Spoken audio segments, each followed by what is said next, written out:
I must say, I love making fountains for all the hummingbirds here. It's so peaceful and sweet. At least I thought it would be. Valentine's Day, aren't we all supposed to be loving and caring? This is the hummingbird fountain I made last year, and I still use it now. And yes, they fight over it. This is supposed to be peaceful, guys. But I will say that I got some of the best photos from this fountain, and I love it so much. But we're going to have to make this now because those hearts are not available all year, only during Valentine's Day, though you may be able to find it at a candy store. Is that not adorable? Let's get this video together. I made it last year live, and I want you to see me also fixing it up with a few new features this year. But is that photo not gorgeous of the two hummingbirds beak to beak as they look at each other from the heart? So let's go look at the video. So in case you want to make it, you'll be able to get a heart. You can get it at different places right now, and then you can put a fountain together just like this for your hummingbirds too. Okay, I could sit here and watch this all day, but let's get into the video so you can make one too. So last year I went live and I put this fountain together, which I still use. I bought the heart candy during Valentine's Day season. I decided to make this short video on how to make a Valentine's Day hummingbird fountain. Now you can get these candies anywhere, Walmart, Target, grocery stores, and you can even get them at Dollar Tree. They had them. I saw them the other day. They are so cute. And we're going to use the heart as the top of the fountain. It works fantastic. The birds love it. And I know because I've had this thing set up for almost a year. Now you can use different vessels that you want for your water fountain. I found this ice bucket at Dollar Tree, so it's $1.25, but you can use something else. Now we need to prop up the pump. You can put a plate on top if you want, but this is the way I did it here. I went ahead and I made holes on the top of the heart because we're going to use the heart more for looks and a place for the hummingbird to come land on.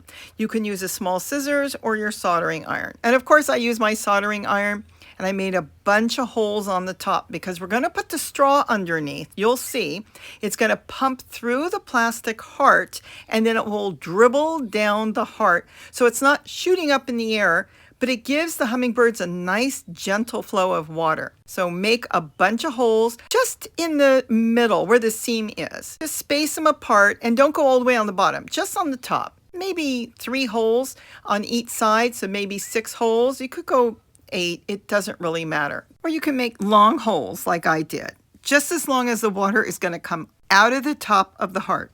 Now the next hole is we're going to have to make it on the bottom because this is sealed. Now if you get one that's not sealed, then you'll have to work it a different way. But this was sealed, and so I made a hole on the bottom with the soldering iron, and I'm working the hole to be hopefully snug on my jumbo straw I'm using there. And that's a red jumbo straw. You can buy those at the stores. A lot of places sell them.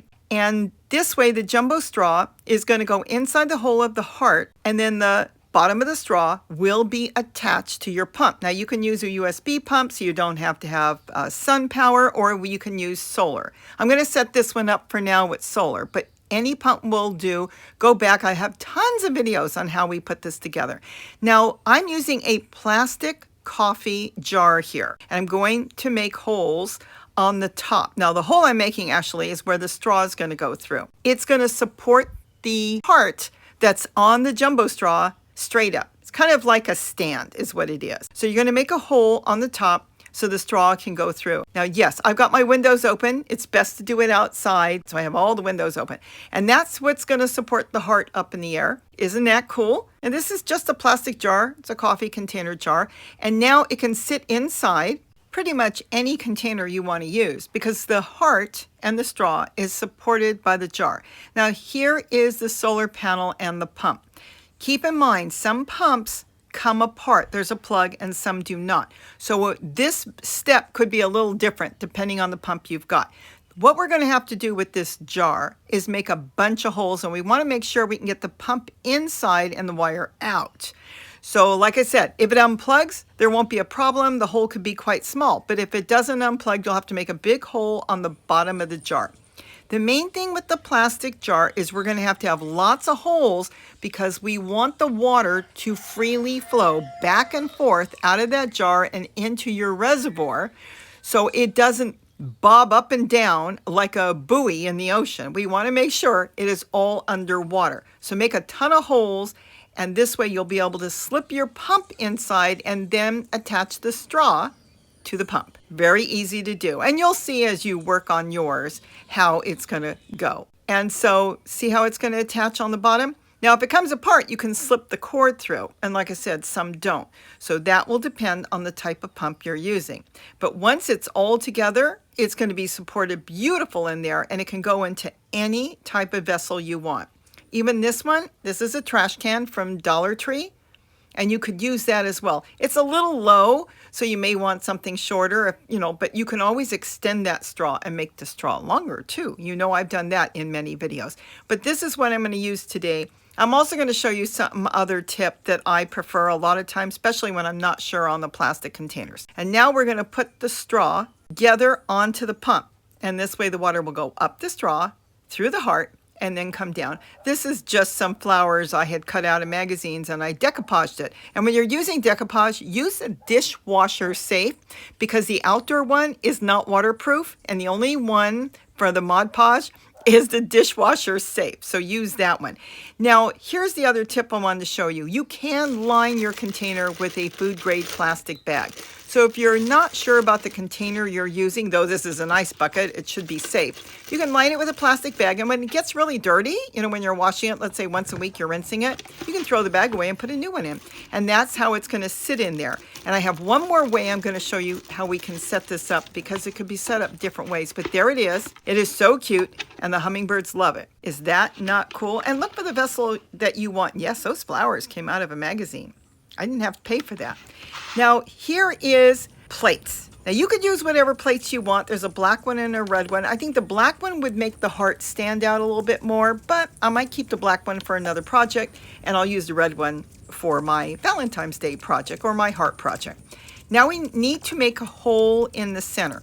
This is for the straw. So any way you want to make a hole is fine. I use my soldering iron, and I go around and around until I get the hole the right size. And we're going to try to do it where it's a little bit snug. Now, these plates, you can get them at Dollar Tree. It's like 4 for $1, I think, or $1.25. You can get them at Walmart, same price, and Target, in different places. They're just regular dinner plates, but they're the thin ones, like for parties. Now, I have to make a lot of holes on the bottom of the plate. So when the water comes through the heart, it goes onto the plate. It will dribble and drip back into the bucket so it can repump and go back up. And there it is. Now, what we're going to do, we are trying to make sure here that that straw fits through. Once we know it fits through, then we can set it up. Just trying to make sure the hole is big enough, but I don't want to make it too big, because if you can get it really snug, I'll tell you something. You can skip the jar altogether, and it will hold quite nicely with the heart without the jar. So either way, you can decide on that. So you may not need to use the jar at all. And here I did screw it on, and then I sat it on top, and I put it outside. Look at that, and then just push it down and you're ready to go. Remember, you can cut the straw to the size you need. I hope I gave you some ideas on what to do with that leftover Valentine's Day candy containers. The hummingbirds love it, and it's adorable outside and so colorful. So with that, have a wonderful day. Make one, and don't forget to eat what you grow. Bye-bye. I think they look pretty all year long. Whoop, I think they got to get used to it.